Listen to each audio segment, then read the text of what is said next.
What's up with it, bro? What up, dog? How you living, Mike?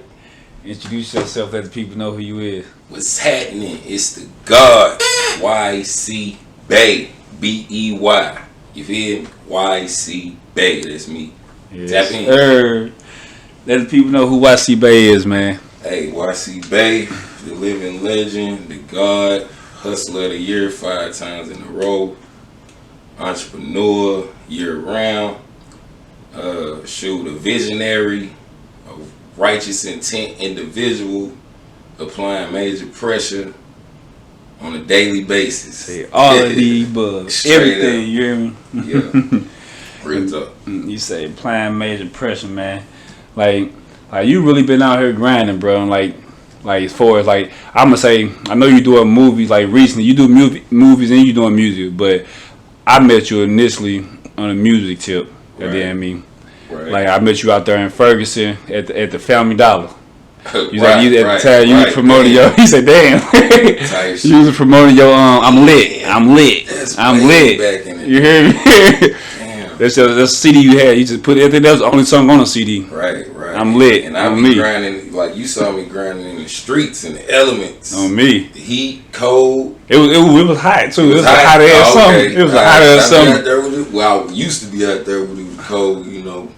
But it was hot, you know what I'm saying? Turning non-believers into believers, and that's crazy. Like I was telling you earlier, I get them stories from a lot of people after grinding year after year after year. I eventually run back into these people, and they tell me, "Bro, I remember I met you, whoop de whoop, over here, over there, over here," and then they see how I'm living now, the growth and the development. And it's just the gift they keep on giving the people that supported back then to see how I came up now and see where I'm at. We still going. Well, definitely, goddamn, you been grinding for like years into this shit, man. Yes, sir. Yeah, like talk a little bit about like your music. Like you was doing like performances and shit like that. Yeah. What was the like? I think it was it Workhouse or something like that? I forgot like the shows you was doing. Shit. Or was it the production name of your production company? Workhouse Films. Yeah. What, my new movie that just dropped? No. That was I might be saying it wrong. It was like the in the beginning where you was doing your shows at. Right. What, the clubs? Yeah, the club. Like Studio 618? Yeah. What about it? Like how did you like? How was that experience? Like just in the beginning, like grind. Okay, in the beginning, that experience, like it is you got to be your own everything. You got to be your own manager, your own booking agent, your own investor, your own writer, everything. So it's so many things that go into play when you just hopping out there. But for us, the shows, that shit started off with open mics, me looking up shit on Instagram, Facebook, looking up the open mics, seeing where they at. Pulling up on them, scheduling them myself, pulling up, meeting everybody, killing it. After I kill it, I get good reactions. I'm selling and passing out CDs to everybody, and I'm doing this process probably like 2-3 different shows a night. Yeah, that was like in the crazy house there. That's why I said Workhouse Films. You hear me? That shit house. You hear me? Dang, you been rocking with me that long. You hear me? That's why I meant to say crazy house. You been dang. That's a day one. Like, that's day one. Wow, I appreciate you staying tapped in too, bro. Definitely. But yeah, YC Crazy House. Y'all can YouTube that video right now. You was doing shows all out in Troy, all type of shit, man. Working, you hear me? You say, wow, you hear me? Tapped in. Hey, much love, much appreciated. Most definitely. Straight up. Views from the Arch, right? That's what this is? Yeah. Much love to Views from the Arch, from the God, YC. If y'all ain't tapped in, man, do your Googles, do your research, because shit real in the field. You feel? Most definitely, man. I see like every now and then you doing like freestyles on Facebook. I mean on Instagram. Instagram, yeah, man. You know, the music is what I really love to do, and I gotta let people know that I'm a lyrical assassin with this music, because I'll start getting more known for dropping movies. Like STL the movie, the St. Louis version of Menace to Society. I play the old dog. Yeah. You know what I'm saying? doing crazy numbers. Then after that, the ATM Solutions Armored Truck Company heist that happened here in St. Louis. Real story. Got caught at Walmart with the bank bands on the money trying to buy TVs. I'm starring in that movie. Then Plastic Dreams, Rugger Puff. You know what I'm saying? I'm starring in that movie. Then Hella Dro. See, that's your own Hella Dro. That's you. Written by the God YC, produced, financed, casted, everybody, all that. But I just say all that to say I start getting more known for dropping movies. So I'm like, man, the world need to know I do this music too. So I had to let them know, hey, I do this shit so effortlessly. So I'm snatching people that made hits like The Baby, Roddy Ricch. I'm jacking they beats and I'm murdering they beats. On some Lil Wayne shit. You feel straight up. Me.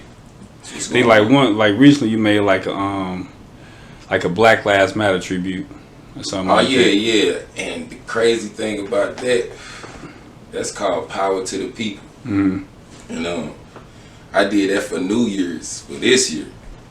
For the upcoming year? No, for 2020. For 2020. Oh, you did it. 2019, I did it. Yeah, I just reiterated it because it's like a lot of 2020 wrap ups. So I'm just reiterating a lot of shit on my Instagram.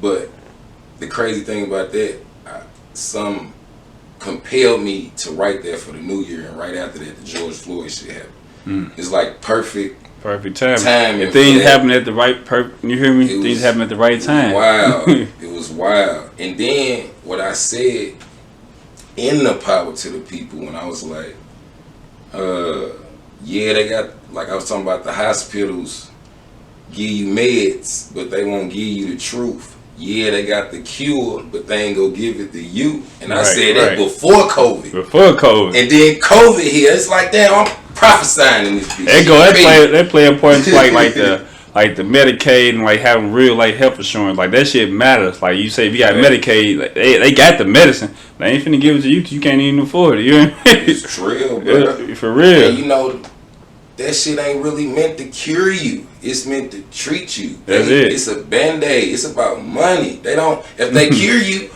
the money keep stops. You coming back. They gotta keep you coming back, bro. So yeah, they got the cure, but they ain't gonna give it to you. You hear me? Fuck nah. The cure. But the thing about it, people don't know the cure. You got the cure. You hear me? Like in yourself. Goddamn me. If you just goddamn me take better care of yourself. Get your mind right. That's the thing. Your mind. You get your mind right, stop dwelling on that shit. That's what's killing you for real. Yeah. Dwelling on that whole harvesting that negative energy. You hear me? That's it. For real. That's it. You hear me? Real talk. Speaking like this is just the mind shit. You also got like an audio book. Yes. Dang, bro. Conscious of YC Bay. You hear me? Deal. That's what I'm talking about. Hell yeah. Audio book. Written book out right now. You doing the narration? Yes, sir. I'm doing the narration on some J Prince type shit. Salute J Prince. I look up to individuals similar to that character. But yeah, it's called The Conscience of YC Bay. It's a book written by me, physical and audio, narrated by me, and it is about, and put this blunt out, that gas, that pressure. You feel? You feel me? Y'all know what the fuck going on. Alright, anyway, it's about how I became a full-time entrepreneur, which changed my life. And it's about how sometimes going through the worst can bring out the best in you. And I wrote a book about that. You know what I'm saying? So it's a dope book. You should look it up. It's called The Conscience of YC Bay. B-E-Y. Yeah. Yeah, it's dope as a motherfucker, man. Just to goddamn me put out a whole book, like then goddamn me doing the narration, like that's an aspiration of mine, just to put out a book, man. Yeah. That's the aspiration of mine, but it's more like you say, just the consciousness, like you said, just saying like as far as the mind, things like that, because I kind of tapped into that, like as far as like being in tune with yourself, being in control of your emotions, things like that. Just like being conscious of who you are. Simple as that shit. Yeah, so the reason I did that because me becoming a full-time entrepreneur changed my life, you know what I'm saying? Like, I was put in a position where I was, you know what I'm saying, fired from my job I had at the time for no reason, no write-ups, no disciplinary action. Got bills to pay, kids to feed, all type of shit, and they called me in the back on my day off while I called in to pick up a shift on my off day. They pulled me in the back saying they gotta let you go. I was like, man, I please need this job. And anyway, long story short, they looked me dead in my eye and say, hey man, can't do it. Anyway, long story short, I had to figure out a way out of no way. And I'm like, what the fuck am I good at? And I'm like, hey, I have been making music throughout the years, hella songs. So I just started picking the hottest songs I started making throughout the years with the homie, one of my closest partners, you feel me? We picked out the hottest songs, put it all on CD on a fucking laptop. That shit took about 15 minutes per CD. But anyway, I spent my last dub after money dwindled down for so long after not having nothing. My last dub on some CDs. I could have did anything with that dub. But I'm like, nah, I'm finna bet on me. Did that shit. Pressed up all them CDs. I ain't know where the fuck I was gonna go. But anyway, I just went out there. 5 years later, I've been paying my bills year round, doing what I love to do, dropping movies, music.